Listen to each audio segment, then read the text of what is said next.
This podcast, bussin'. Welcome to this.podcast. I'm your friendly host, Jay, joined by my friends. We got Cole. Man, what we talking about? And then we got Uncle Damo. Hi, my name's Uncle Damo. What are you showing off the sneaks you got on the sneaker app, man? Tell the people what you got. Come on, Uncle Damo.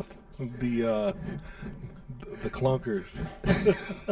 He being all elitist and The shit. Air Jordans that almost went out of business for Nike. I like them, man. What are those, the tubes? Yeah, the tubes. All right. Yeah.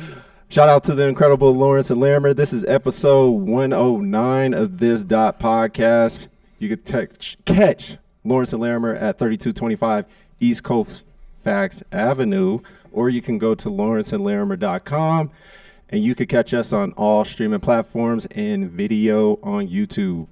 Hey, y'all. We back.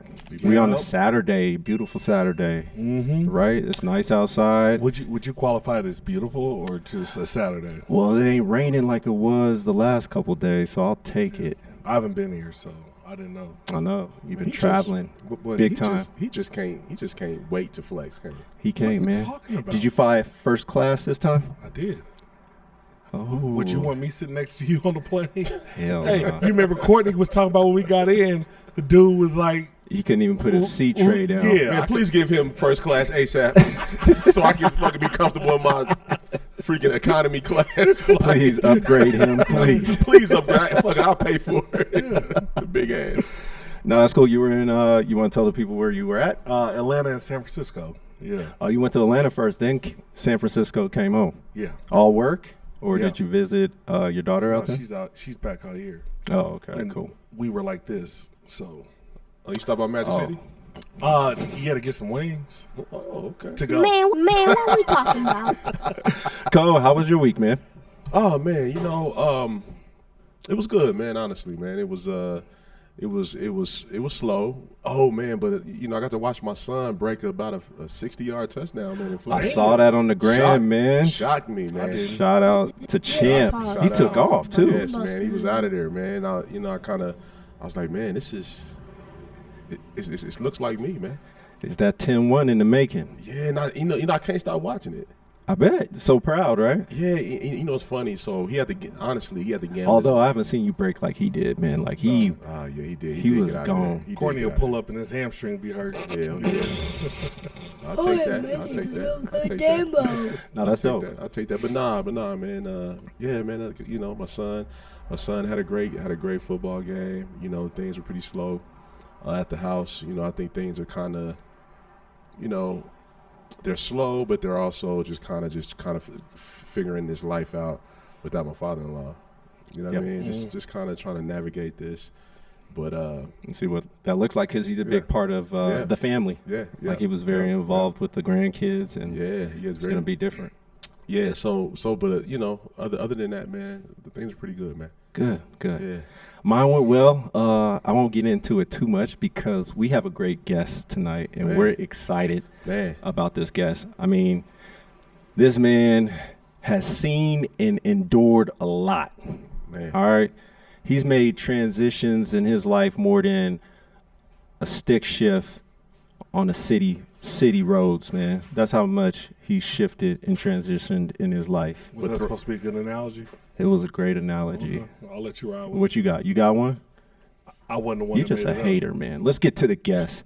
This man went from CK Showbiz to anti-violence activist, peace activist, and ran for the Denver mayoral candidate seat. And he decided to join us today. Big shout out to Terrance Roberts for coming on the show. Big shout out. Thank you. It's been long in the making, man. We've been trying to get you on a while. You've been busy because you were running for mayor, but now that is over and you got a little bit of time. Yeah. So thanks for coming through, man. Park Hill legend that we got right here. Yeah. No, I appreciate the invite, man. I'm glad to be here. Yeah, how's everything been going for you? Oh, it's good. Back to working, getting back to property inspections. I was doing more residential inspections when I first became an inspector. Now I'm doing more commercial inspections. That's even though I'm certified to be an inspector for commercial properties, but being an inspector is more of a hands-on. You learn real time, not on paper. That's one of those knowledge by doing type of careers. Yep. Got it. So I've been the company. I was working for them while campaigning. Okay. Wow. I was living on my 501, not 5. I was gonna say 501c3. We're gonna get into the nonprofit stuff. Let's whoa. not do that. Hey, Check the taxes. that going Check on. the taxes. Yeah, IRS, we know we can't live off 5. No, absolutely. But I was living on my 401k from Zillow and campaigned because you got to have money to do that kind of stuff. Yeah, absolutely. But I was still working to supplement that too. Got I it. just came from San Francisco working, LA. I've been to San Francisco a couple times. My dad lived in the Bay though. Okay. So I grew Yep. up going to the Bay. Yeah. But Absolutely. I was That's a just special out there. place, man. Oh yeah, it is definitely. But I was just out there a couple times. I was in San Francisco a few weeks ago. Oh, got it. You know, walking through the Tenderloins. Went to my homeboy Rudy's United Players. They got a youth center out there. Went by there. I walked there from my hotel room and Nice, man. you know, just working, man, and getting back. That's dope. So back you in stay in business. everybody's communities. You just like the feel of like, you know, seeing what's going on and the vibes in different areas, no matter where you're at. Well, I mean, so since I became a community organizer, that's been my Yeah, when I no, was like your it's mission. like when I was in the gang back in those days, and we ran into somebody from a similar. You from LA? Oh, what's up? No, absolutely. Oh, you this from there? Yeah, Come on, we absolutely. got a party tonight. You don't even know them. These killers and everything. Absolutely. Come on to my mama's house. You know what I mean? Nah, definitely. Mama's cooking tonight. You know, hey, mama, this is my homeboy. You just met him at the mall just because they, you know. So we did the same thing as organizers, man. We got like a little national network Absolutely. where, you know, we kind of connect. Los Angeles, Denver. Brothers in the Bay Area. I met Rudy, who's from United Players and the Tenderloins. So they did the Truce and Nine Deuce for Watts in 2012. So I actually met him in Watts. Okay. We were staying at the Watts Art Gallery. My brother named Akila Sherrills, who was a Grape Street Crip, started the Arts Gallery. His son was killed by some rolling 60s. He became like a big-time activist. Got it. Stopped them brothers from going to war. He's been working internationally. He helped organize the Truce and Nine Deuce in 92, which was actually organized before the Rodney King beating. People don't know that, but as soon as they organized it, the beating happened like a day or two after they had already organized it. And then it got which kind of intensifies polarized, and it was in like Watts, they coincidental. it is kind of polar. Yeah, exactly. They Got it. kind of made it seem like it was off of Rodney That. King's beating, but it was not because of Rodney King's beating. It's because these brothers in Watts was just like, let's go over there. You know what I mean? absolutely. Wow. I wonder what would happen if we go over there. That's like, let's go. Yeah.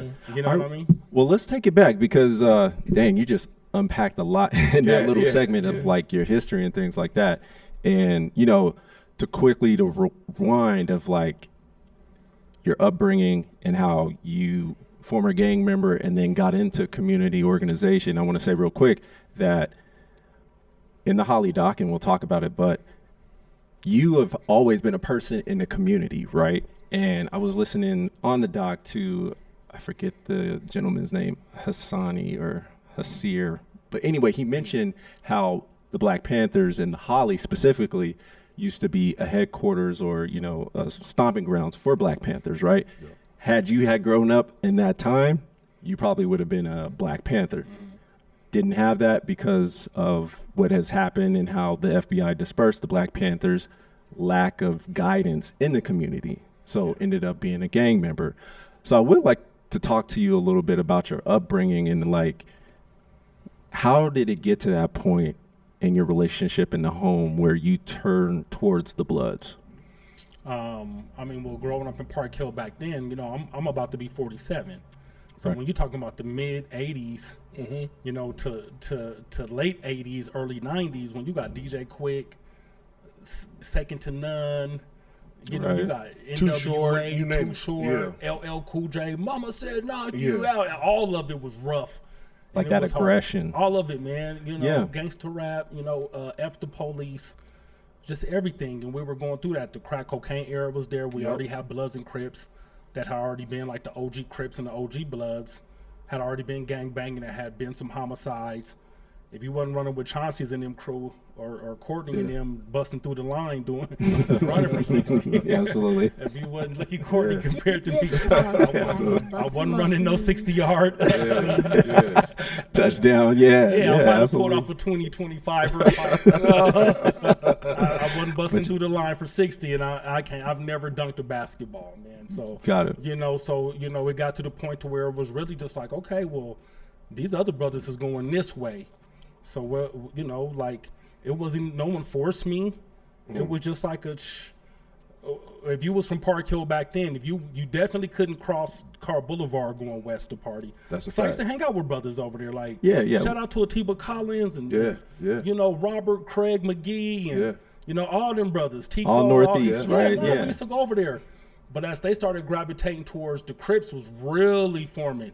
And there was Bloods in Park Hill, but we were in middle school. We were kids. I used to be an honor roll student. Yep. So we ended up moving out of Park Hill, going to ML. I went to MLK. We moved to Green Valley Ranch. Okay. We were kind of that first migration to start pushing east. Yeah. But I grew up in Park Hill, and I lived with my grandma and everything. So we moved out there, then we moved back.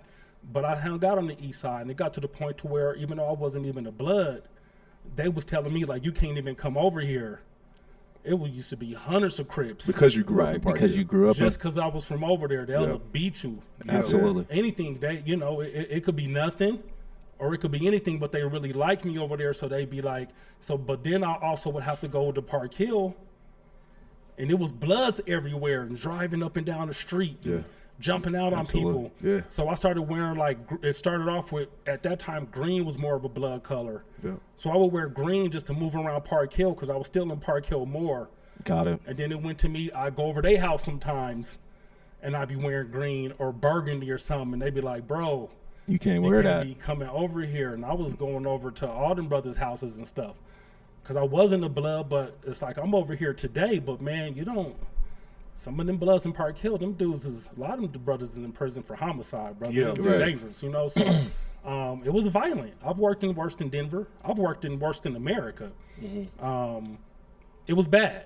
Yeah. It was bad in the late 80s, early 90s. So it wasn't like someone forced me or you better be from the hood. It was just like, man, we can't go to the east side and party. We can't go downtown and go to the clubs, or like we would go to like the Metro State would have parties. Yep. When we go to them parties, we get jumped on there. We can't go to Aurora Typically. because that had the LA Crips. Yeah. Like Right. the 5 Points in the Western Car Boulevard had like the Denver Crips, but we knew them. We all grew up together. We hooped with them, played football with them, Pirates, Prince Hall, Yep. all of that. Yep. Yep.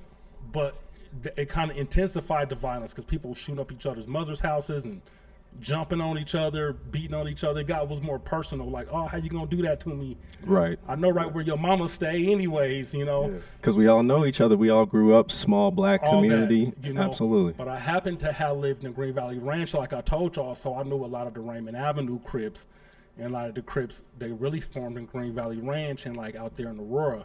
So I knew kind of everybody a little bit. Got it. But I'm from Park Hill. Yeah. You know what I mean? So as they became Crips, You had to we just become. naturally, it wasn't even like we was trying to be. It was just like it was almost like we just became the Bloods. You know what I Right, mean? Like, right, you just because the had to. original Bloods was locked up. Right. And it was like, well, if you want to go to a party in Aurora, we tried. But Absolutely. we go out there, then it'd be full of Aurora Crips. And we leave up out of there lumped up or something. Definitely. So it was after a while, we were just like, well, y'all can't come over here then. And Absolutely. then, when we seen these other brothers who've been getting beat up by Crips and they older than us and they little brothers is hanging with us, shoot, next thing you know, it Let's was all just, link up. we wouldn't even notice it, man. We just, by the time we looked up one day, like if it was 15 of us together, everybody had on a little bit of red. We wasn't even Bloods yet, but if you was a group of Crips, you definitely thought we was because Bloods, everybody was just wearing red or burgundy. So it was kind of like a natural progression of being from the community. That's why I said, like, even in the doc, like, it wasn't about wearing red. Like, I was from Park Hill, and I couldn't even believe, like, how somebody not like the Holly or how you not like absolutely. the Dahlia. How or you the not Red? like Child's Kitchen? Yeah, like, how you got a problem with you want to kill me because I'm at Child's? Yeah, Child's But Kitchen. that was how we felt. And even though, man, I'm going to say, like, it's always been rougher on what we call the east side. Park Hill's the east side, too. Yeah. It's more east than the east side. We don't They say was that. we rough. don't say They that. was Yeah. rough But it's on the rough. east side. I mean, it's rough. We're talking rough. about Capitol Hill down there. We're talking Yeah, about they the was rough. Triangle. Like, Yeah. 5 Points, where yeah, they all that. really started. I mean, that LA style gangs, the projects were down there. Them was real projects Yep. down there. Like, Park Hill doesn't have no real projects. They was rough over there. Yeah. Like the Curtis Park projects. No, they were rough over there. No, they were. Yeah, like they were super rough over there. We wasn't just going over to the east side to just No, it was no. killing hang people. out. No, absolutely not. So yeah, it was we once it got to the point to where it's like, well, they've established the fact that we can't go that way, and it kind of got to the point where it's like we wasn't even official yet, but it's like, well, we got to be safe. So y'all had to form together, and it just We got to be safe somewhere. Got it. Because we, even though it was rougher over there, but our parents was going through the same stuff. Yeah. It's rough in the Dahlia, bro. It's rough in the Holly too. absolutely. Like I couldn't really go to Skyland. Like I would go to Skyland, but it'd be in Skyland. Yeah. It would, don't hang out outside the park unless you were playing football or something like that. But yeah, you're absolutely right. That actually, that's not what I was going to say, but that actually happened to me because I lived on the east side, and I used to have to go to, across Colorado Boulevard to Skyland. I couldn't tell you how many times I got sweated. Just like, Oh yeah. they try to steal my starter jacket. I'm on my bike. I'm like, oh, no, you ain't taking That it. was serious. Yeah. Anyway, It's been homicides. no, yeah, real talk. Yeah. So, couple questions for you. The first one is like, I hear about like the dynamics, and it seems like there's a lot of relationships involved. And what made you kind of like stay out the way, for lack of better words? Like you were in it, but you stayed out the way. What do you think helped you thrive in that environment? I stayed out of the way of what? The gang stuff? Well, not like, but you were in it, right? But you weren't succumbed to it, right? But I got out of it. So okay, let's go there. Because I got to say, when I was in it, You was in it. I was a little too involved. Got it. My grandmother's house was getting shot up. So I used to have my hands healed up very well, but my knuckles used to stay busted. I used to stay in a lot of fights. It was always a crip or two. You've been shot a few times. I've been shot twice. Yeah. Yep. So, once my hand got so infected, it was just dripping pus. It was infected for like 2 or 3 years. And I was selling dope. Jeez. I had a brand new Ben Davis khaki, Yeah. car on D's, busted eye, busted hand. Damn. Like it was just gold chains, Jerry curl. It was rough, man. So I got involved with that. I was getting locked up. I got shot in my back in the summer of violence in ๽93. Was going to physical therapy. I got shot again in my arm trying to go shoot some other brothers. They shot me. Just going through it. Then after that, I got locked up. So I'm locked up, shot up, barely healed up. I'm healing up still. Yeah. I still need to be in physical therapy, but now I'm in prison. So Can we unpack that a little bit? Because when you get shot the first time, like mentally, like what's going through your mind, like where you're like, I don't care, like that's a part of it. I'm back in these streets, like that's I'm a all that was soldier. out there. So, man, like I said, I've worked in Watts. I've worked in Compton. I've seen worse than Denver. Watts is worse than Denver. Got it. LA, the west side of South Central reminds me more of how Denver is. But it was a war, man. That's just what it was at the time. It wasn't like it made me angrier or tougher or nothing either. It was like I had avoided being shot, but we had already had homies who've been killed, shot. All kind of stuff was going on, man. Man, Terrance, and that's in just, and I know we don't want to stick here because there's so much more to your story. Yeah. I really want to get your perspective on the summer of violence, man, because there's people have so many different perspectives. Like I have my perspective, you have your perspective, you have people's perspective from the east side. You know what I mean? Like, what was your perspective in terms of what that time felt like, and what did you do to survive during that time? Because it was hectic in '93. It was thick. Boy. Heat. Yeah, no, I just think that, man, gangs are movements, and we like to downplay African-American gangs, even Latino gangs, like, it's just a bunch of dummies on the street corner with their ass hanging out their pants, but that's not true. Like it's normalcy, like, keep that over there. That's what they do. Let this podcast get big towards somebody offer y'all a $2 million deal or something, or Charlemagne say, hey, I'm gonna pick y'all up and I'm gonna need y'all in LA. Y'all security's gonna be from rolling 60s. Just trust me, gangs are big. Got it. You know what I'm saying? It's huge. Because Gotcha. if you're gonna advance in the entertainment industry, if you're going to Cali, you're gonna run into some Compton Pyru, something. That's fascinating. It's not even, it's unavoidable. Got it. You know what I'm saying? Or just don't go that big. Don't go that route. Gotcha. So it's not just a bunch of young, dumb people. We're talking about men in their 60s, 70s, millionaires, people who own property now. Like, this is, we're talking about Crips formed in the late 60s, early 70s. We've had Bloods and Crips in Denver since the mid to late 80s even. Like, this is a big thing, you know what I'm saying? So, you know, at that time, Cripping was really a movement. Yeah. You know, like them brothers on the 5 Point said, that's not no joke, man. We're talking about it was thousands of Crips. You don't see it as much anymore due to gentrification. They've gotten more older, but we're still dealing with the same amount of homicides as the early 90s, too. Gangs look different, but it's still young African-American men and women and brown men and women mainly get murdered. But at that time, man, we're talking about Crips everywhere. You go to Cali or Denver, whatever, it could be 100 Crips on the corner for hours. So that's what I'm saying. So how did you conduct yourself? How did you prepare yourself to survive? Because, that was like, because you were 10 toes down in a gang in 1993 summer violence where people was getting killed. Nah, we was Against, Like how did you your move? point. Like when you got up in the morning, like, what was what one thing about contingency plans were in place for yourself? One thing I have to say about the Park Hill Bloods is it's one of the most dangerous blood gangs in America too. So you had like a very, very violent, rough Crip gang on the east side, 5 Points area. And brothers ain't playing. We're talking about some of the, man, just read the statistics. Even the Elite 8 Crips, they said, or one of them they claimed killed the Bronco, they had over 20 homicides. You go look at The Wire, Snoop and Chris had about the same amount of homicides as they accused these Denver brothers of having. Denver's not getting that type of media attention because you don't really want to hear about it from Denver. They want to make a movie about gangs. The cameras is already in LA. They already in Chicago. Right. But you know, that's why even stuff like the Holly, however people agree or disagree, is still putting Denver on more of a map to say, no, there's youth violence here. We got a black community and that's poor and it's homicides. You know, but yeah, you know, them brothers happened to be a particularly dangerous Crip gang and they were really into that spirit. And as we became Bloods, you know, we like this Park Hill, we can't drop the ball on the PH. So it just became a battle with wills. Even our parents were kind of involved. Wow. And my grandma owned a restaurant on 28th and Fairfax, A&A Fish Market. And A&A's. we didn't have the Crips a few times, spray paint all over her stuff. I mean, she knew I was a Blood. I stayed with her. I was selling dope. I'm getting shot. My knuckles is busted.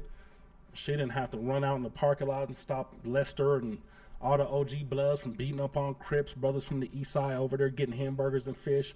So my granny knew her house was getting shot up.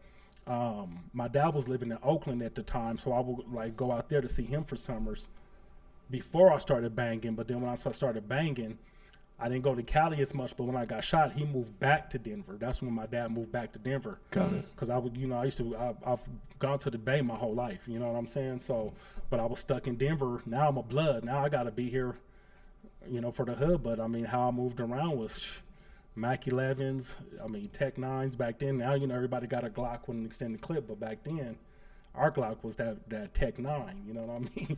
This clip was hanging out there, hanging right here, or we had that Mac 11. I got caught with a Mac 11. I got 6 years in the pen to getting caught with a Mac 11. I had a 32-round clip. That was my everyday gun, 9mm, whatever. We were having shootouts, fights. It was fights a lot. It was a lot. It was a lot of violence.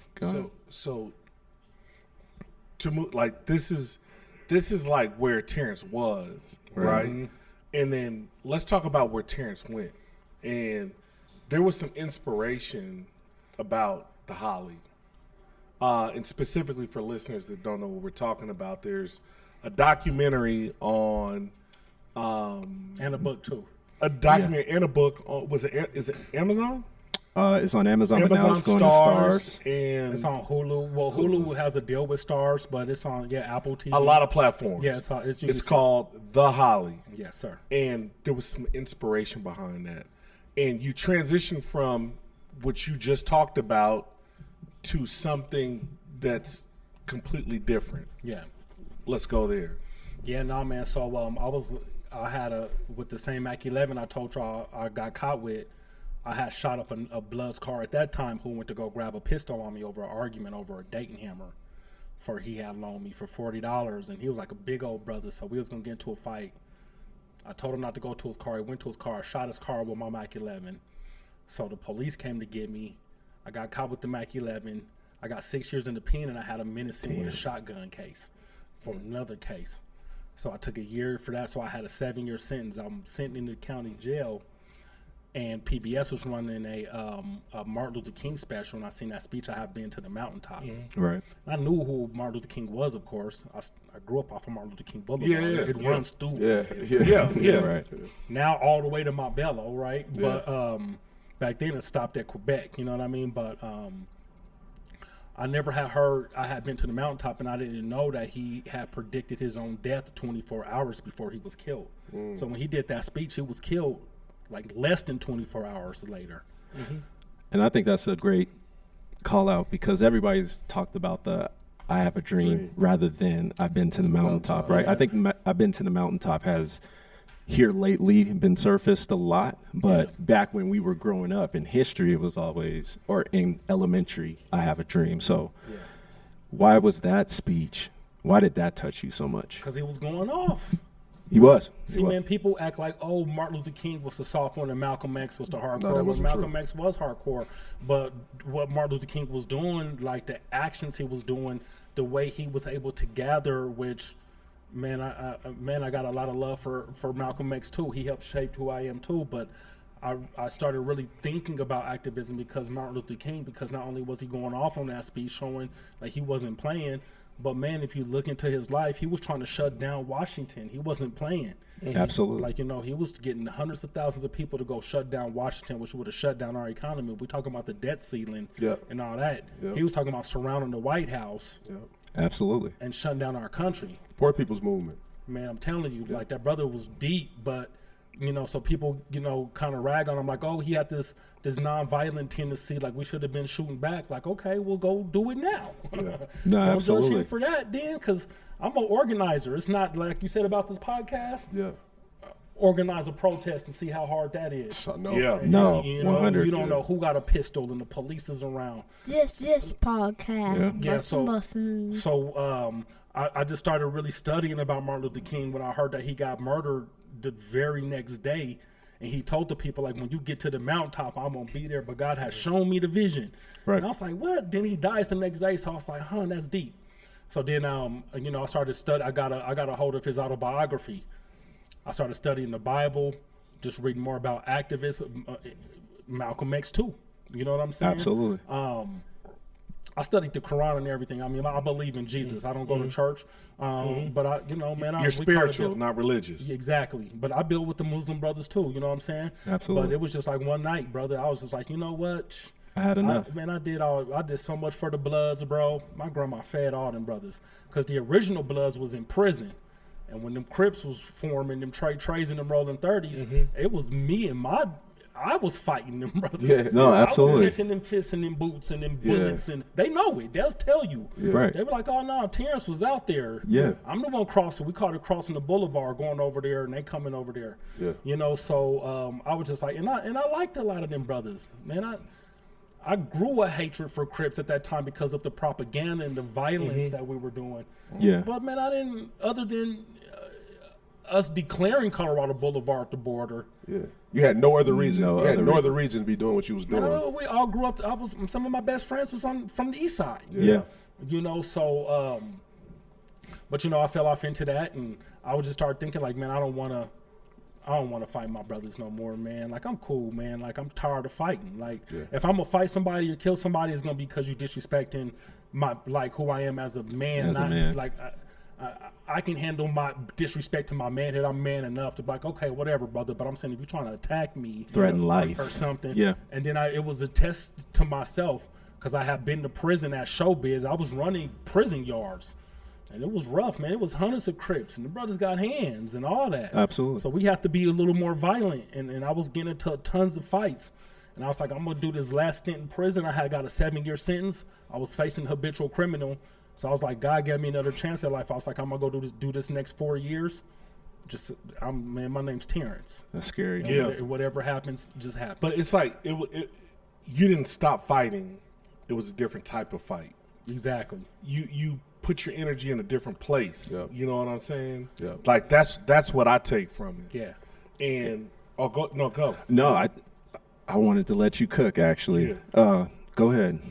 And when you think about the different type of fight that you put out there on the streets of Park Hill,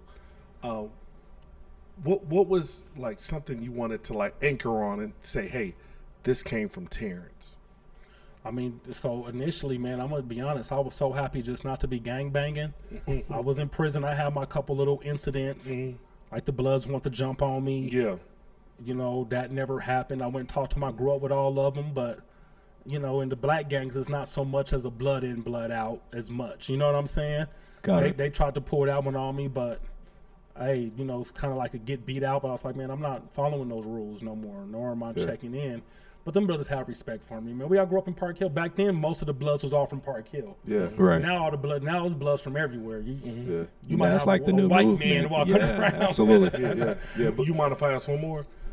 Yeah, go ahead. Yeah, and then during the doc and like during the news story and the doc, which was woven into the documentary, there was some friction between, you know, you and the people, the community, as to why you were there and you got into an argument. Yeah. Like, what was the catalyst for that? So Real quick, because I think this will lead into that. Okay. So I do want you to talk about, because I think this goes into the timeline of you creating Prodigal Son, right? And like, tell us a little bit about when you got out of prison and then that movement of Prodigal Son, and then it gets to that. Yeah. I think.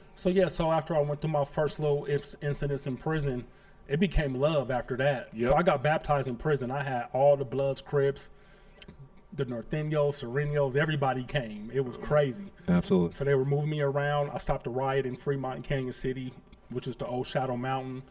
I had influence, man, but positive influence. And brothers like me, man, like I was just chilling, man. So I was like accepted in the community in prison, but I was a gang dropout. I am a gang dropout. I was a high-level Blood gang member. Now I'm not. And it was a little weird for all of us, because even from Park Hill, everybody just kind of knew me as showbiz. And that's hard to break, right? Because that's now what they know you Terrance, as. And, you know, I'm nerdy looking. Yeah. I got my glasses on, you know what I'm saying? Yeah, I saw I'm you. on purpose, I'm nerdy looking. Yeah. I'm just cool. I get out of prison, man. I was in the halfway house. I had a job at Einstein Bagels. Okay. Started working at Einstein's, and the first poor kids I started working with were actually Cherry Creek High School kids. Wow. Because there's so many Poor? rich kids. Yeah, there's poor people everywhere. Yeah. But it was some of the poor kids who went to Cherry Creek who didn't fit in with John Elway's kids. Got it. Who didn't fit in with some of them rich realtors' kids in Greenwood Village. And they were getting bullied by some of those Got rich it. kids. Okay. So I let them come into the, you know, I was started managing the shop because I got out of the halfway house. But I stayed there for 3 years. So I started managing that, and I started letting them come in because, you know, at the end of the shift, and at Einstein's, it's like them 5-gallon square things of coffee. You got to dump the coffee. Yep. And you got bagels. You got bagels. So I was giving them away to women's centers, all that stuff, because all that stuff, you either wrap it up if it's time to dump it, like some of the meat or whatever. Yeah. So I'm throwing away all kind of food. Got it. So I told them, man, like after school, if y'all want to come into the shop, Come on in. I got you. It's nothing. Like, I got you. get a bagel, man. It's nothing. Like, I'm about to literally throw it in the garbage. Yeah. If you want some of that coffee, hurry up, come get it. Because just make sure you get it before I need to dump it and be gone. Yeah. Right. So that's when Wild 'N Out came out on MTV. Yeah. Man, I started off with 5 little poor kids from Cherry Creek. Man, we had 30-some kids in there every day. But that was in the front. As long as I was mopped and it was cool. That wasn't no big deal. They was in there doing Wild 'N Out, trying to rap. It was black kids, Asian kids, Latino kids, white kids. That's dope. So then some of the rich kids started coming. So Einstein's they pretty much fired me. He said, I didn't get fired, but I got fired. Yeah, well, because it's On not my an day off. after-school program. Yeah, they don't have after-school program insurance. You know what I'm Right, saying? right. But one of the parents didn't complain, but they said something. they asked about it, but it was a good thing for their kid. So they actually kind of called and was giving me like props. Like, Terrance has and that's the how they kids. found Got it. So like, tell us more. Yeah, absolutely. Oh, yes, every night he has the kids. They're like, what? Every night? Yeah, he This gives might them be a bagels. liability. No, I got So you. we had the kids in there one night because it was me and another coworker. Yeah. And they was knocking on the door. Boom, boom, boom. They had their badges. They looked like the FBI, but it was Einstein. They had their little bagel Einstein badge. FBI. A bagel bag. Bagel bandits. Bagel bandits. Yeah, they beating on the door. Boom, boom, boom. I'm like, they like, yeah, nah, come on. They like, Terrance, this is our store because the Denver Post had ran like this, or the Rocky Mountain News had ran like an article on me. So like the parents, so they was giving me money and everything. Got it. I raised $40,000, so I started Prodigal Son working there.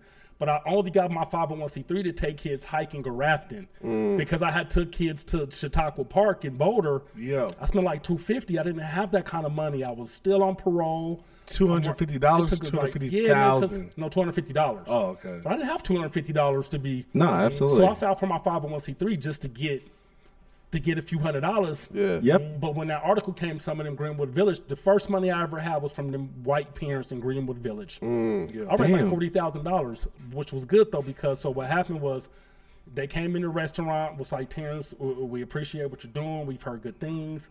We can't have all these kids in here. So unfortunately, we can't have these kids, but we'll help you out elsewhere. So then a couple weeks later, my manager who was there, who was like above me, he was like the district manager. Yeah. Got it. He comes into the store and was like, man, like you getting too big for us. You know what I mean? Like you might need to, you should probably like, man, you don't want to work here. Absolutely. You should probably go. Yeah, like get your big swole penitentiary. After school program. After school program ass. Yeah. But that ain't really what we You look too scary to be serving bagels, man. It was weird because some of the kids, like, because I used to be swole, like, I used to be, like, because I was fresh out of prison. You still look like you, well, I'm you trying know, again, you man. know, I'm trying, you look I'm like trying you're in to cut shape. like 10, but Over there looking like Courtney. Shoot Courtney. Two linebackers, huh? But nah, man, so they kind of was like, man, you're getting too big for us. That was his way of saying, like, T, start looking for a gig, man. Yeah. Got it. Well, I hadn't done nothing wrong, but it was just a lot of attention. Yeah. So we shut down that. So 2 weeks later, man, this sister named Melody, who was from New Orleans, but she worked for the Denver Children's Home, and another brother, it was a white dude named Matt. They both worked for the Denver Children's Home. They read the article about me. And they had came in the Einsteins before and seen me interacting. I didn't even know they had come in there. They literally came in there one day, was like, "Hey man, what you think about working for the Denver Children's Home?" I was like, "What I gotta do?" They was like, "So it's like a program." So this is how my activism really got started. I had my 501c3 with Prodigal Son. Yep. So I was saving that money, but I started working 3/4 time for the Denver Children's Home. At So they the gave me school or offers. the residential? The residential over there. Okay, I got you. Off of Colfax and Albion. Got it. Okay, So yeah. that's the first nonprofit in Colorado's history. It's the Denver Orphanage.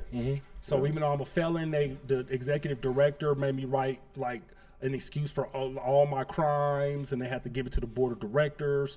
All that. They gave me a job as an education liaison, and there were 7 of us. So my job was like the truancy cop. Like if a kid who wasn't 16 yet wasn't going to school, it was my job to try to get them to go back to school because they could get charges. Their parents could get charges, which is going to ruin their. Because once your mom or dad get a ticket, it's in the courts now. Ain't now you got to go to court. If you don't go to court, you get a warrant.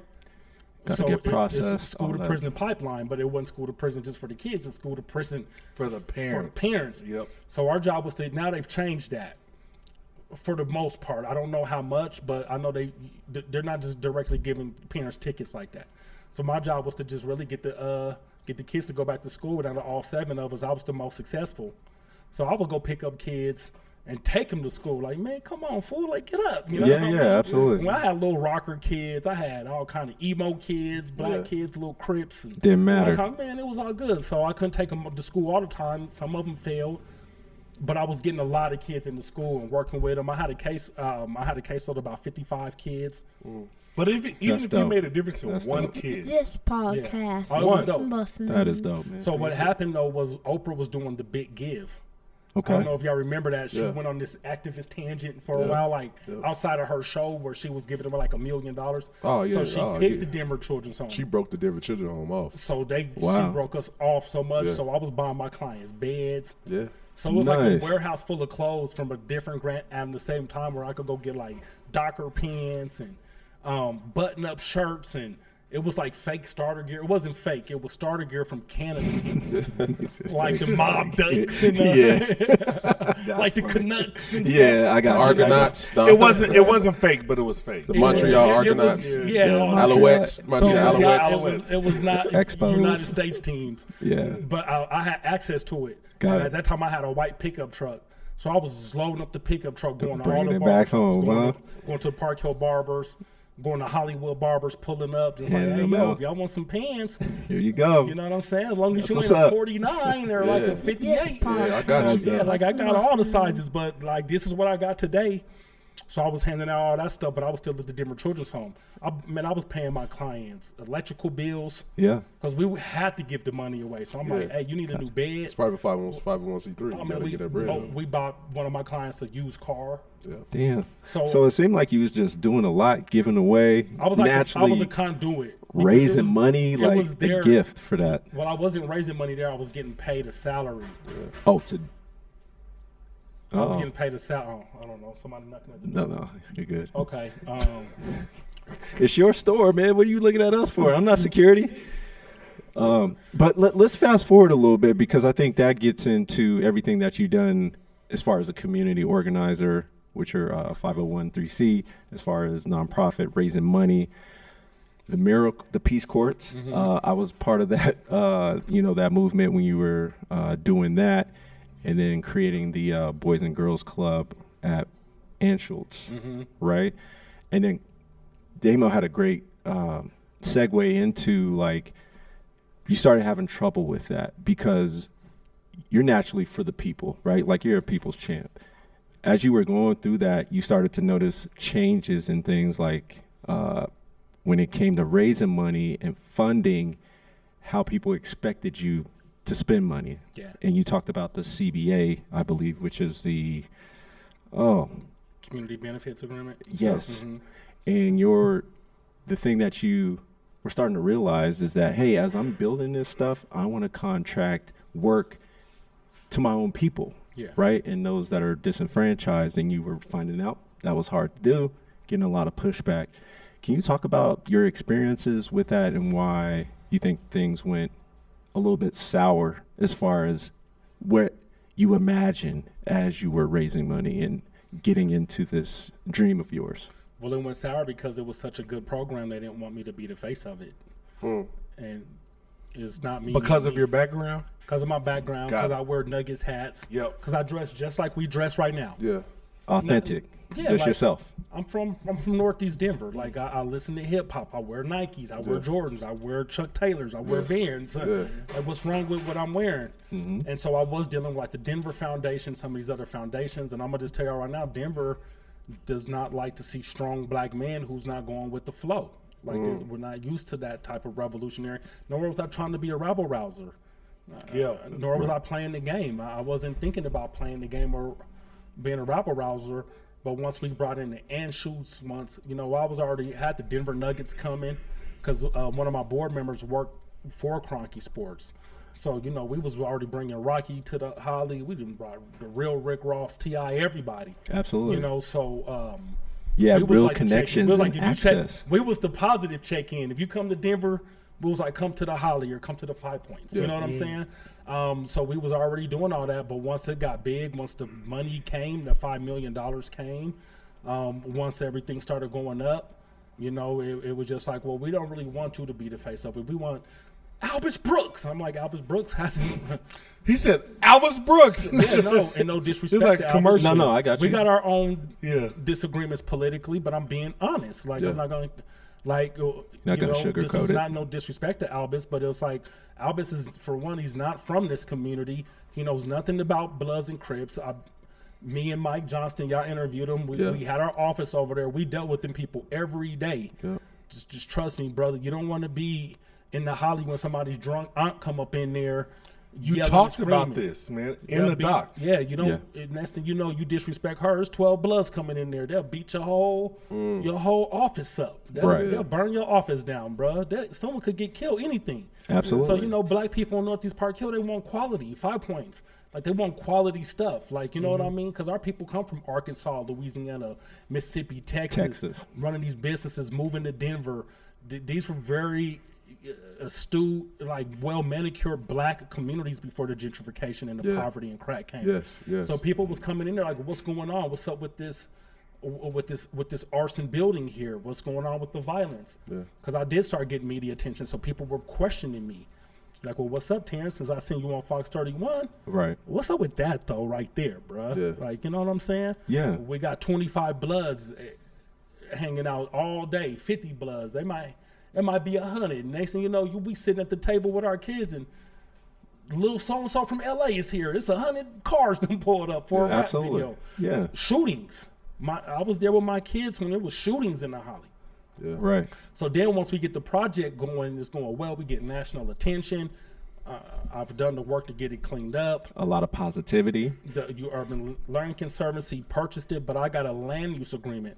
So even though ULC purchased it, that's how I even beat my case. I had a land use agreement for the Holly that I had to relinquish to give the rest of the development, because even though I didn't own the property, like you may not own your house or your apartment, but you're renting it or leasing it.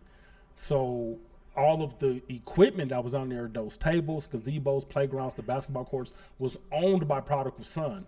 ULC bought the land, but I was in control of it. I insured it, everything. Right. So it was like that was our furniture. Donation from the Nuggets as far as the hoops. All of that stuff, man. Yeah. I spent like almost $400,000 on that. A land use agreement. So, and that was just me just renting it or leasing it to say, man, let us do these courts until a development or something happens. Absolutely. Yeah. But that also put me in control of what kind of development It's happening because I could have.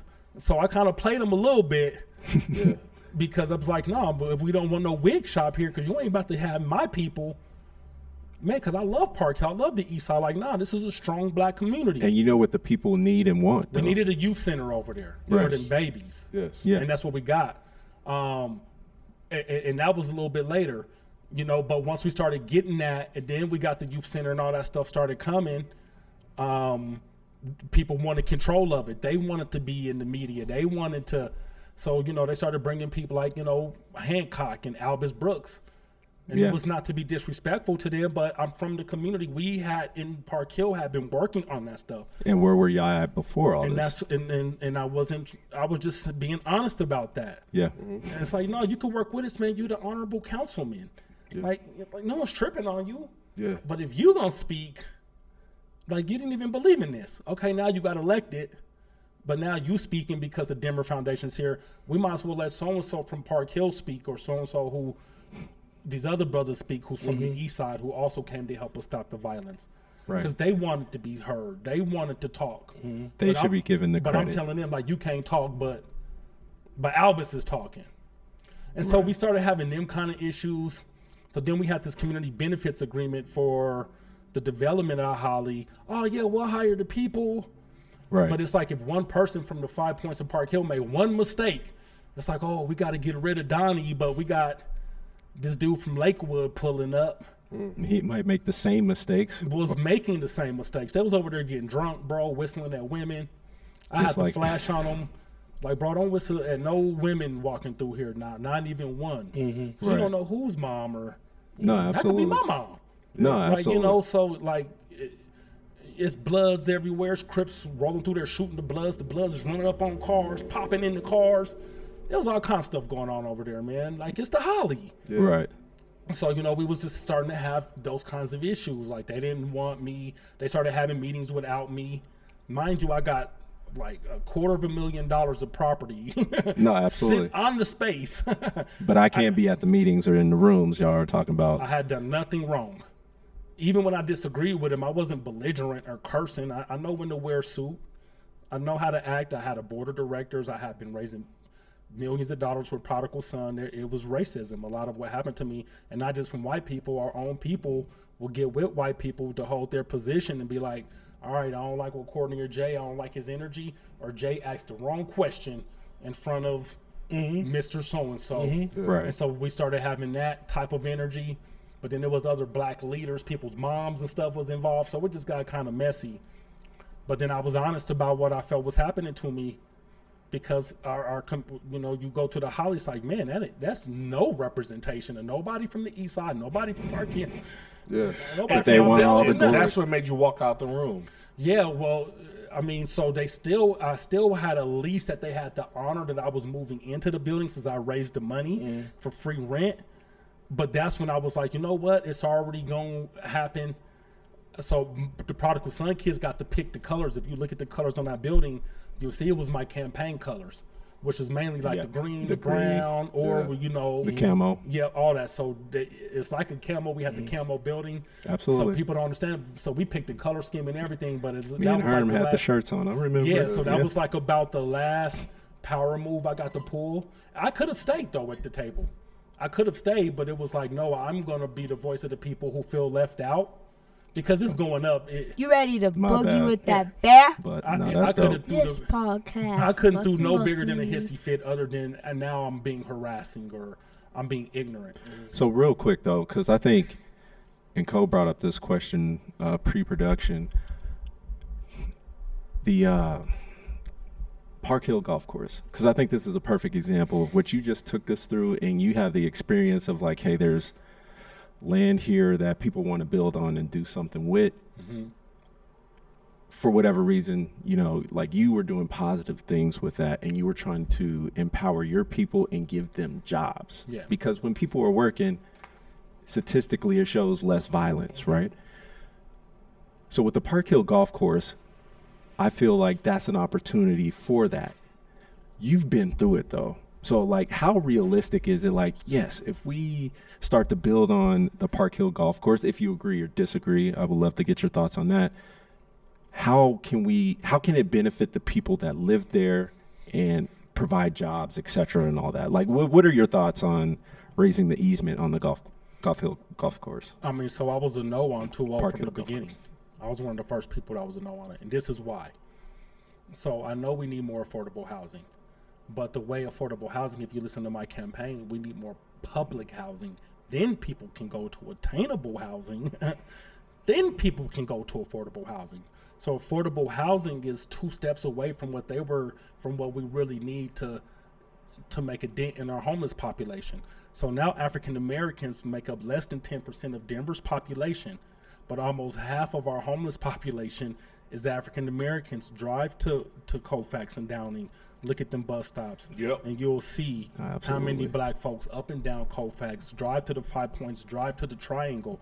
We make up less than 10% of this city's population, but 50% of our almost 50% of our homeless population. Wow, It's That's ridiculous. crazy. It's ridiculous. Why wouldn't one argue mental health on that?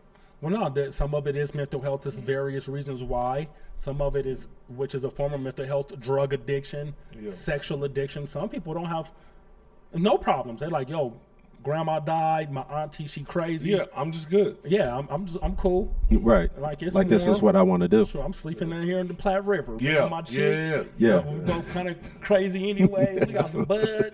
No, absolutely. And they don't Under need the much bridge. counseling. They just can't afford. So I know we need more housing, but I'm saying we need more public. There's nothing wrong with public housing if it's built and managed well. Plenty of African Americans have made it to doctordom, NBA, NFL, rap music from public housing out of Denver as well. We have public housing. They've lowered our public housing for profit for developers. I'm saying, no, we need to add those units back and add more to help get our people off the streets.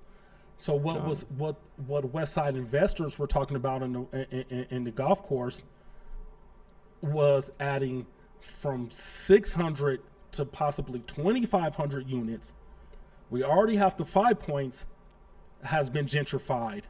San Francisco was the #1 gentrified city in America, but you know why? That place is shithole. San Francisco, though, got gentrified because, and it is, downtown is. Downtown is. Which extends. Yes. But Downtown is nice, like the Mission. Yeah. Soho, but finish. yeah. But they got $1 trillion tech boom. Yeah, that's the difference. You know where we don't. You know, we got a bunch of apartments, which has made Denver the #2 gentrified city in the entire nation. Wow. We're talking about Oklahoma City, Seattle, Portland, LA. We're talking about thousands of cities. DC. We're #2. That's crazy. We're #2. Not because we got $1 trillion tech boom, because we got a bunch of apartments. A lot of them are sitting empty, but a bunch of billionaires became richer. But black people in Denver, we're struggling, brother. So they pushed all these people off the 5 Points. There are no surviving businesses right now. Melody's Market is gone. Coffee on the Points is gone. All the businesses is gone. Everything's gone except for Street Jeff's. was almost gone. Almost, yeah. Yeah, All of those businesses. Okay? absolutely. So we've decimated the 5 Points with gentrification because of apartment buildings. So now we want to do right on Colorado Boulevard. We have 1/3 of black people still left in Northeast Park Hill. It was almost 100%. Now that was even unheard of, especially in a city like Denver. It's crazy. Yeah. Black culture, it was like Los Angeles or Oakland in Northeast Park Hill in the 5 Points. Yes. Absolutely, man. So now it's 1/3 African American, which is still a high number. So what is adding 600 to 2,500 apartments on Carl Boulevard is going to do? It's going to add a bunch of young white couples. It's going to add a bunch of young white couples. Who's to say they would have given those jobs to black construction companies or black workers? They didn't do it in the Holly. We did have issues with black contractors having the insurance, having their stuff together. Unfortunately, to get some of the bigger contracts that they probably could have gotten, that didn't have the equipment. And some of that stems from systemic racism, because a lot of white men's daddies and mamas had, And it got handed down. And they got handed down, but we didn't have that. Right. So it's still, even though we had a community benefits agreement, all that money still went to white people and some smaller Latino companies who had the resources to do the work. Got it. So now we add two. Let's just do a middle ground on what they wanted to add. Let's say now we got 1,500 new units at scale. A portion of them are supposed to be low income. Right. That's not gonna move no black Park Hill people back. Like, oh, I left Park Hill. They just built some apartments. I'm moving back to ungentrify the community. No, that would have added thousands of more white people to further now intensify the remainder of Northeast Park Hill. And I just don't see, they didn't do a traffic study on Carl Boulevard. It's already too hard to go north or south on Carl Boulevard. I understand that point. Martin Luther King Boulevard. So that was my only reason. And I'm not against development. I'm not against developing in black communities. I fight for black people, but just that particular, nor do I want it to just be a golf course. Yeah. Like Northeast Park Hill is a food desert.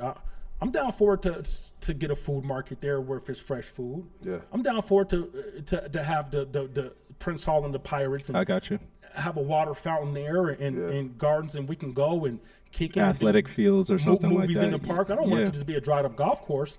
But why do I care about West Side investors making $1 billion off of 2,000 extra units in Northeast Park Hill because a few brothers was going to make a little money off the top when it was just going to totally wash out the rest of Northeast Park Hill? And that's why I stood against it, because I'm like, okay, how's Northeast Park Hill going to benefit other than now we got thousands of white people who moved the blacks off of the 5 Points going east. Now they're going to do it again on Carl Boulevard and move these black folks. We can't all live in Green Valley Ranch, man.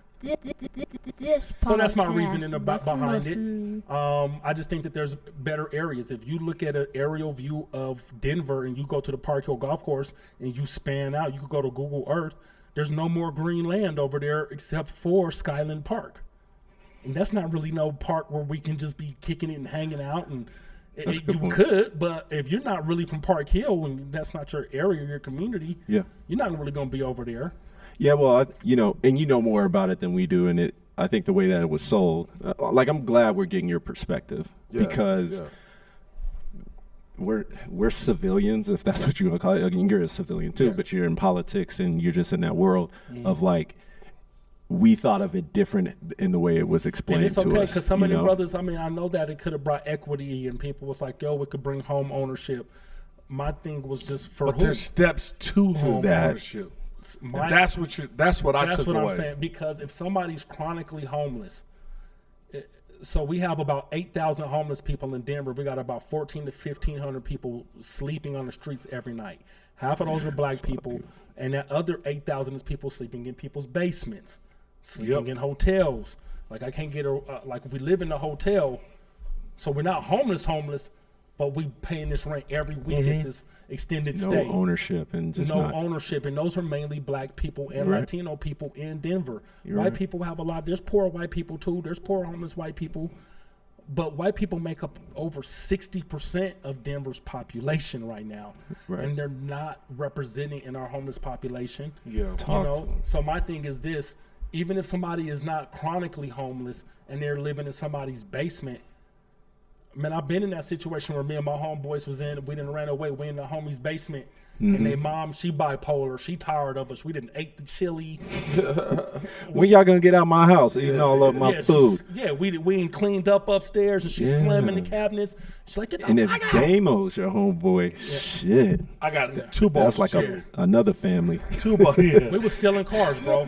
This We were literally podcast. stealing vans. Well, let's have a little fun, man. We got this game called This or That, all right? And it's just it's a choice. No context. If you want to pass, just feel free to pass. All right? So welcome to This or That. This podcast. gonna see how this goes for you. Bussin'. First question. And think of questions, y'all, if y'all got something. All right. All right. Malcolm X or Martin Luther King Jr.? Malcolm X. Okay. Stokely Carmichael or Fred Hampton? I'm gonna say Fred Hampton. Okay. Ice Cube or Snoop Dogg? Ice Cube. He's ripping them off. E40 or Too Short? E40. I like short. No. but E40. Yeah, hey, man. Hey, don't be. That federal. I still La Russell or Simba? Who's La Russell? Nope. So just say Simba. He's a cat from Oakland. Yeah. Rapper. Okay, you know what? I'm not familiar with either. Okay, with okay. both. I'm more familiar with Simba. Okay. But I can't make that decision until I know more about Yeah. La Russell. All right. Okay. We'll count that as a pass. Nikola Jokic or Carmelo Anthony? Oh, Jokic. Ooh. You said that with some passion. Yeah, like, That's it. hey. Hey, I ain't mad at you, Yeah, brother. I'm not at you at We're all. winning right now, 24-10. We up 2-0. No disrespect to Carmelo. talk to him. I'll party with him downtown sometime. That might have been the problem. Carmelo, what are you doing here right now? Yeah, bro? no, hey, I ain't mad at that. Yeah. I'm not bad. Yeah. All right. This is an easy one. The Holly or Fairfax? I'm actually say the Fairfax. What? What? Okay. Oh, okay. Man, my grandma owned the restaurant. that's right. That's right. Fish market. My man. bad. Talk to him. All right. Chow's Kitchen or Madeiras? I didn't know your mom or your grandmother owned A&A's. So I I would have actually said grew up that. going But to Madeiras too, because I grew up in the red bricks in the Elm Street apartments Yeah. before we moved to Pontiac. But I'm gonna say Child's Kitchen because I mean the Holly is all of that's my home. But you know Child's Kitchen, Mama San, she used to drive me to my house and everything. I done ran in there from the Crips, from the police, and That's what's everything. up. That's what's So up. yeah, so I gotta Child's say Mama Kitchen San. Man, the flies Yeah, were the wings. but the flies was the determining factor. Hey man, Had to be. The flies in Madeiras was just unrelenting. It was them chicken wings in Child's Kitchen, Man. bro. Hey. Next level. classic in the hood. Don't get There me started. isn't a chicken wing that can match that No, man. to this day. Since I survived on them chicken wings, dude. Selling drugs in the Holly, standing on we call it the red wall. absolutely. Standing up there, south of 33rd at Miss Wilson's and hanging on that wall, boy. We get some money and go in the Child's Kitchen. Come on, man. 12 wings for like $8. Was it like 12? It was like It wasn't $6. even that. It was Oh, like it was six. It was Five like or six or six. something. Oh. This is when chicken wings were like unheard of. Bro, it's the And best you get wings. fried rice said and chicken unheard wings. of. So Sweet and sour, Best boy. in the world, bro. Sweet and sour, baby. All right. dude, Sweet and sour, hot. That's it. And it used to make you cough like you. Yeah. But Deer's had them burgers, so she had them sack lunches. Man, Yeah, sack lunches. But my grandma had bigger, better. Oh yeah, it was A&A's cool. was the shit. I like was Madeira's, different. but it was Yeah, just nah. it was different in A&A's. the And Yeah. they burgers about this thick, boy. Boy, on a Friday, yeah, that thing packed. It take you like hour and a half to Yeah. get your burger, Yeah, but but shoot. it was worth it. And they might tell you, I don't feel like making no burger. Exactly.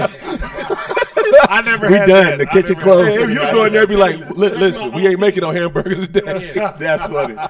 All right, last one, and this might be a tough one. You can pass. Mike Johnston or Kelly Brough? I already endorsed Mike. So, all right. Yeah, I well, already endorsed him. thanks for playing, Terrance.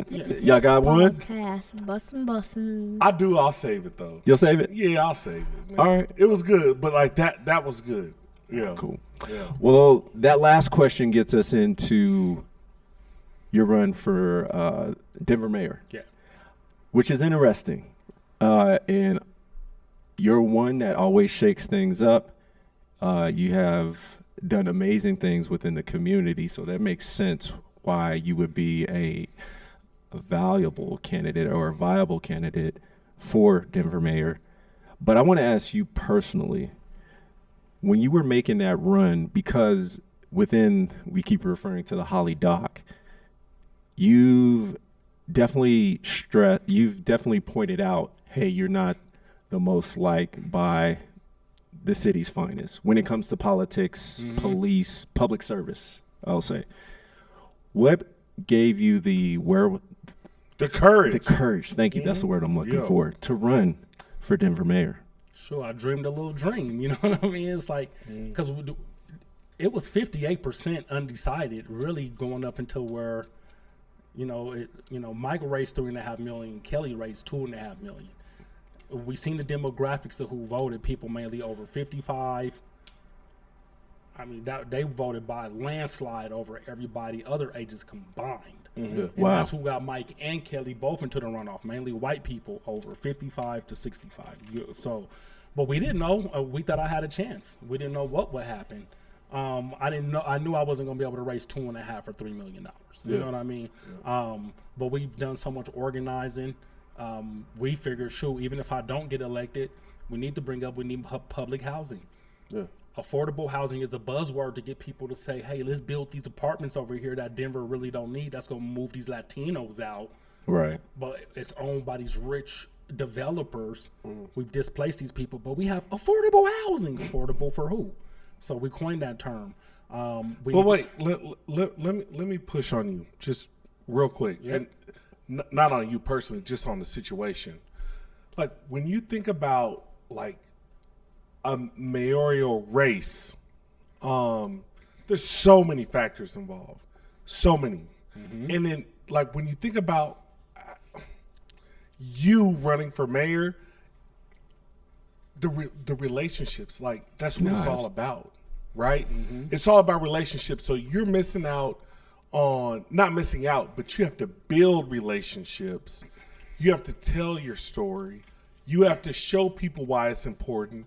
But at the end of the day, Denver, as we know it now, doesn't connect with your story. I know it's washed. We in a lot of ways we washed up, and this election kind of showed it a little bit. It did, no, that's my point. We have a black mayor now, just so y'all know. Yeah. No, absolutely. But now we have a white man and a white woman who make the runoff, and it's not just about race. I'm not a racist. I just told y'all I endorsed Mike. Absolutely. I shared the office with Mike. Absolutely. I put my name on Mike. Y'all have a great No, relationship. and actually. Mike is solid, Yeah, right? he's solid. He's Yeah. solid. However, Solid. it goes to show the demographics of voting in Denver. It does. Because we have every progressive candidate that has gleaned off of my platform. They just didn't want to see me do my platform. So that goes into that goes into that So goes if into my Talk name to was him. right from here, they would have treated y'all the same way. So Black that goes men. into my point. Yep.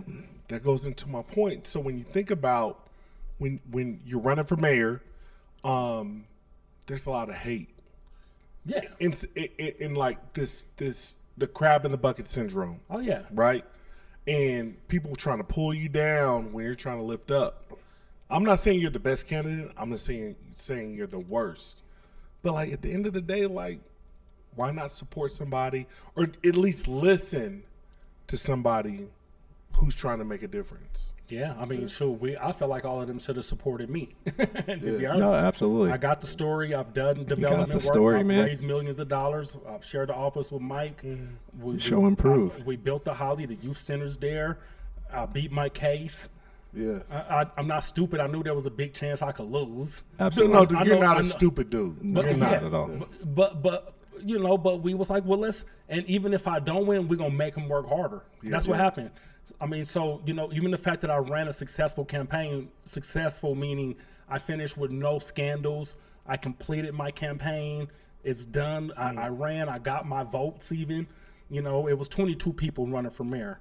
I finished in the top 50%. That's my claim to fame. No, Out of 22, yeah, but whatever, no, I no, finished it. yeah. Some people dropped out, couldn't make the runoff. Couldn't make the cut and everything. Absolutely. We hit all our benchmarks.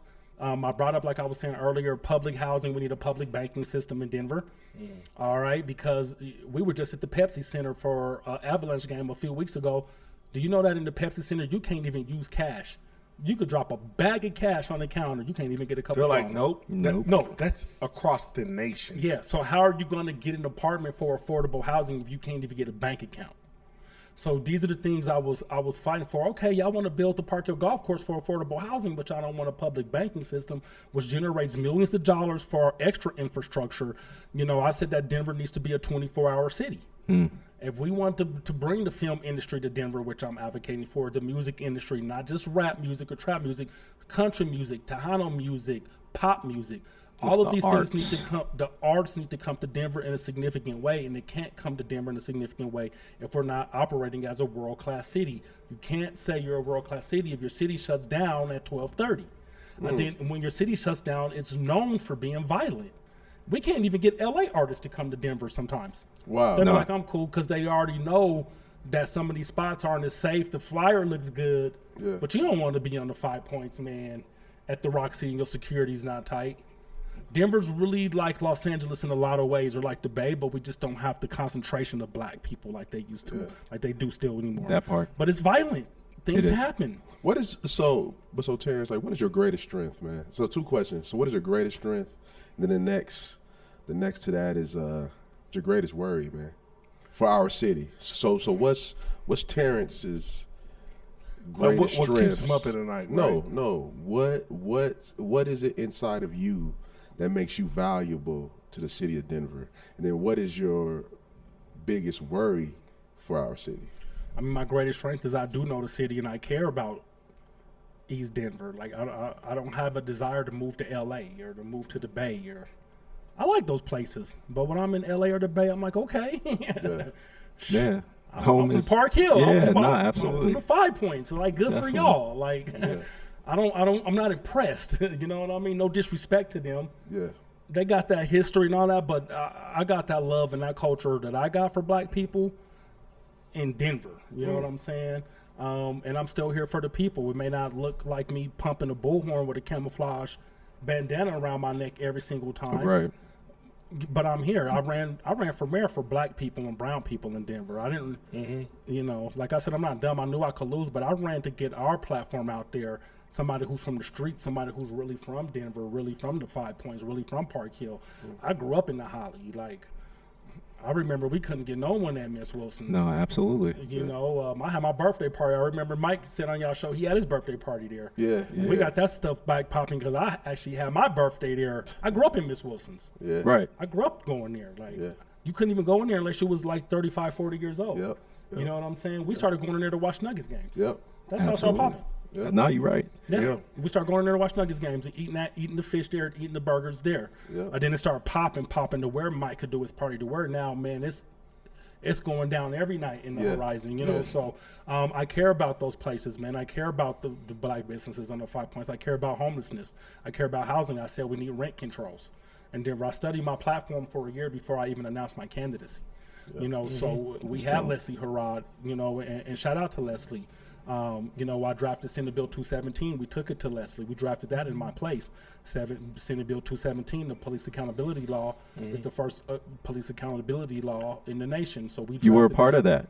Well, we drafted it at my place, and we took her the initial draft, but she ended up getting it to Jared Polis, and he signed it into law Juneteenth 2020, which then we got House Bill 1250 passed, and we also got a no-knock raid ban passed for all the organizing. Myself, Christabel, and Frontline Party for Revolutionary Action was doing in Aurora for Elijah McClain.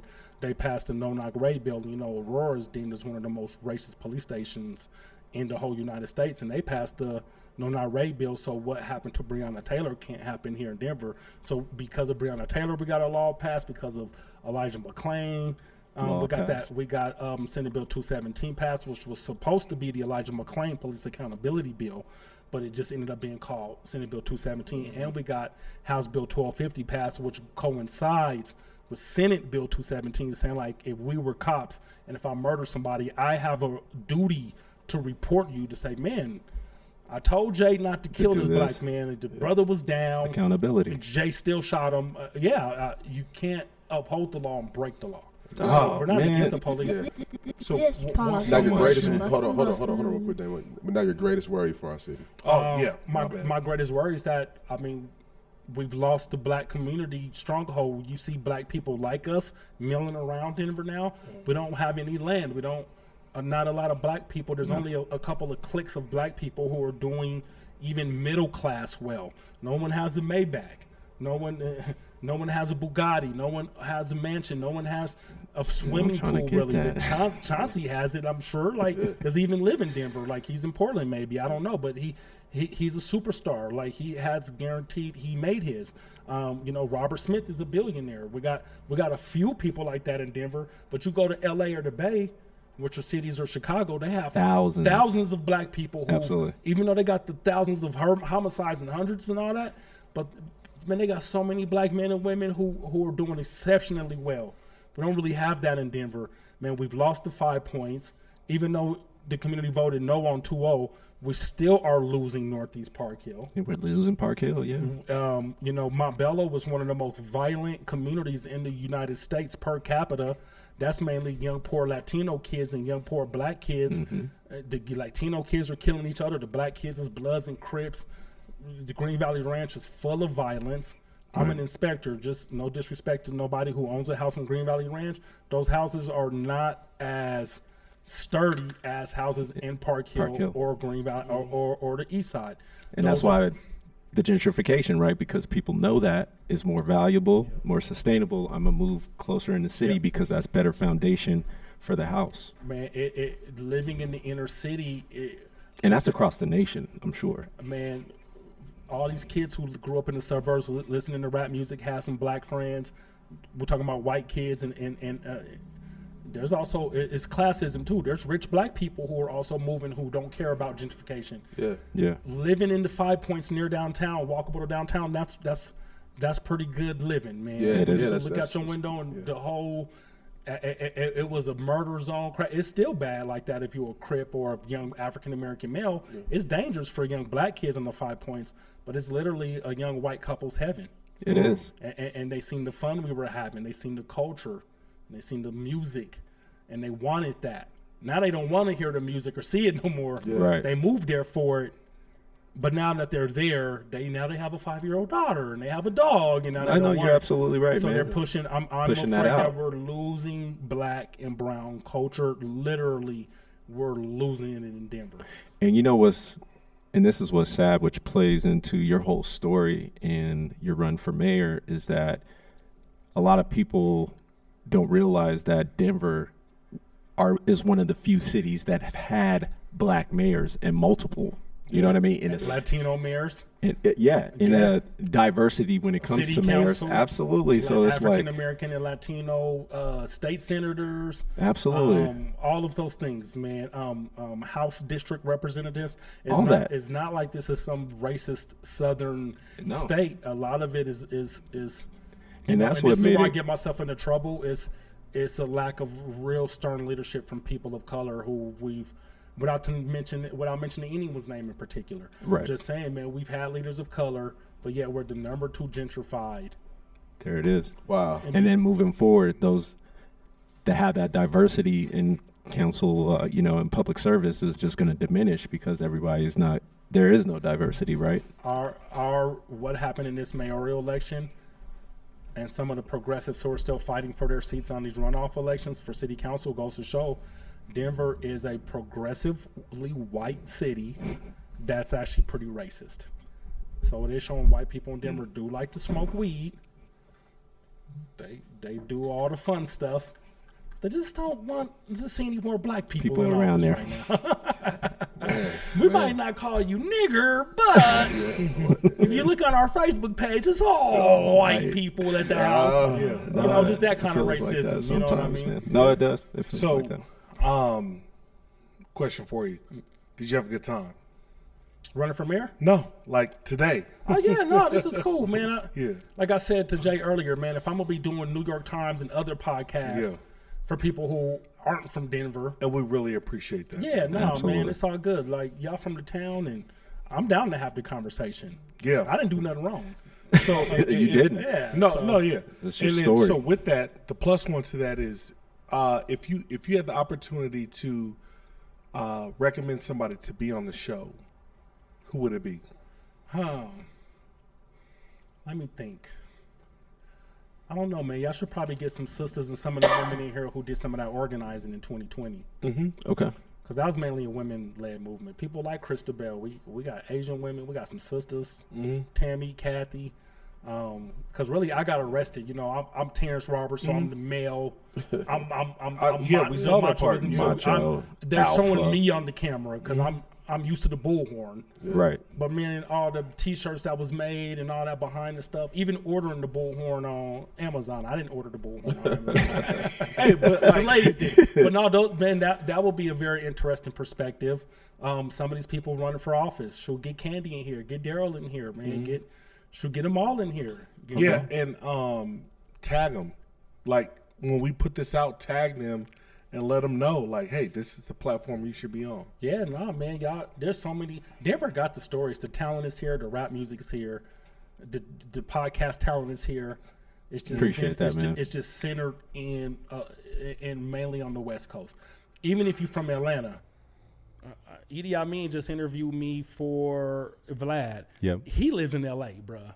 Right. He don't live in New York. He from Jersey. Yeah. All them dudes live in L.A. All of them. Everything, the media central Is the LA. It is Los Angeles. And that was, like I said to y'all earlier, one thing I was trying to do was say, man, we need to kind of steal some of what makes all these cities great. Just bring in Denver. Yeah. You know, and that's why I People endorse are Mike, because I think Mike's hungry ready for for it. that. I think Mike, is because he was in the Holly, because even we had our differences too towards the end, all of those things, which is what brought us back together. I know that he's ready to listen to.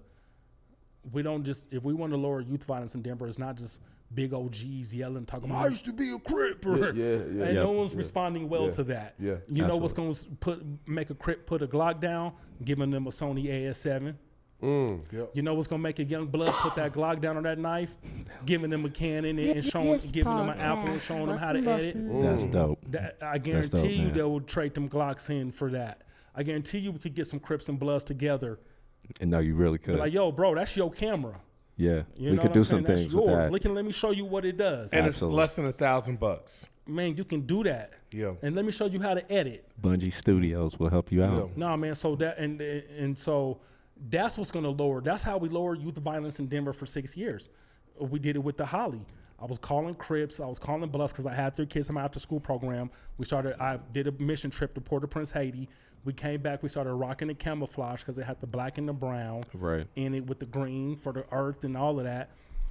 And then so the kids were wearing it with me. And then the parents who were Bloods and Crips started wearing it. So then it became a movement. We didn't have to push a movement. We didn't have to force it on nobody. We didn't have to debo nobody. You didn't. We just wore it, man. It was like, yo, if you want to come to the thing, Yeah. just come, brother. Like, I was wearing we it. trust you. I look corny in it though. Yeah. So what we would ask is throw your dimes with the relationships that you have in LA so we could tell our story and bring Denver to life, man. We appreciate you, That'd be brother. dope. Yeah, no, that's the synergy. Not, man, so that's kind of my next move is I'm about to start getting involved with visual productions. It's kind of, I never thought about being like a film producer or nothing like that, but the Holly is kind of. That's what I was gonna ask you with the Holly. Bit. The Holly doc gotta bring in some money in, right? So it actually got even though it looks great, yeah, but it's still a documentary. Documentaries don't make that much money. They don't make unless you like Michael Moore. Okay, that's what I was gonna ask. They don't make. He may be one of the only. Alex Gibney. There's only a few documentary filmmakers that reached like 7 figures as far as because documentaries cost so much profit. to make, but they really don't get purchased. The Holly actually, I'm gonna just say this publicly, it lost money. So everybody thinks, oh, so much money, all that. If I do a speaking engagement afterwards, that's kind of more. Even with rappers and stuff, to be honest with you, most of their money is not made off of their music. Once it's streaming, no one needs to buy the Holly. I'm with you. It's not DVDs now. If we were selling DVDs, it's a hard copy. Now, once it's streaming, so the distributor buys. So like you got to go for artists. They got to go out there and tour. For you got to go to when speaking they be having that stacks of money. Yeah. No one's buying music. When's the last time you bought a CD? So let's figure out how we can get you on tour, brother. That's what we're gonna do. Yeah. So that's what I'm doing now. I've been doing speaking engagements. Some for free, some for paid. You know what I'm saying? It depends. We moving past the Holly though. To be honest with y'all, man, we on to some other productions, and it's about to be some stuff coming from the last election. I know you've been filming. Somebody pitched me a thing to help produce a horror film. Okay. Well, let's go. Let's do it. Like shoot, because they about to do it in Denver. So, anybody could be a producer. You just got to get put in the game. Yeah, producing that's the hard part. Producing is like, yo, John, y'all let us set up some cameras. Let us come. Let us come film over there. Nah, absolutely. Hey, who's the big blood? Who's big blood? Hey, big blood. Can we? Who's showbiz? Yeah, can we film over here? You know what I mean? Without getting the camera smashed. It ain't me. Yeah. What's that? It's not me. They would think you big blood. Yeah, I ain't. Biggest blood. But no, that's all production is. Enormous man. blood. Finding money. Enormous blood. Yeah. My bad. But no, it's all good. But that's what it is. If you could find a donor. Because those movies do cost, man. They cost hundreds of thousands of dollars. No, absolutely. You know what I mean? Well, thanks, Terrance, for coming through, man. It's been a pleasure. Let me give you a round of applause, man. I know you're trying to get to that game. That's how good we up right now by 7. 41-32, just so y'all know. And you never stumble upon the unexpected if you stick to the familiar. So go out there and work together. Be a part of the community. Yeah. And we out. Yeah. All right, peace. This podcast.